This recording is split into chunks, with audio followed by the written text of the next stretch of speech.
Are very negative here. I mean, this was described by the Europeans as one of the best deals they've ever done, yet Europe doesn't necessarily want to sign off on it despite getting a good deal. What does this mean for TTIP, the US deal, the trade agreement? Because one of the stumbling blocks seems to be this investor dispute settlement mechanism, which is somewhat convoluted and complex, but it also exists in the US agreement. It does. You're precisely right. I mean, I think if we look at CETA now, CETA, the idea was that it meant to be signed Thursday this week. Trudeau was going to fly into Brussels. There'd be an EU-Canada summit. The whole thing would be signed off. Now, at the moment, that's not looking likely.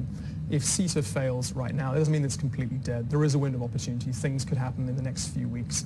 If we look at the electoral stages coming through in many EU member states, in the Netherlands, in Austria, Italy, France, Germany, in the next 12 months, it's going to be very difficult. There is a backlash against international trade.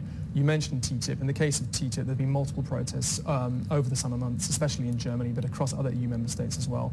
If CETA dies, let's say, then it's looking very, very bad for TTIP as well. But I think this isn't just a European problem. If we look at the United States as well, in the US elections at the moment, in the presidential elections, both candidates have come out very, very, I suppose, critically against international trade. So it doesn't look good. Has something changed now in the environment? Traditionally, trade agreements sort of used to work in that if you didn't like something in the agreement, you'd change it, you'd negotiate and come up with a better deal for one of the parties on the other side of the agreement. But now it seems to be about this populist sentiment in the community about globalization. They don't want trade deals overall. So do you see deals just failing to be signed globally now for trade because populations are not for it?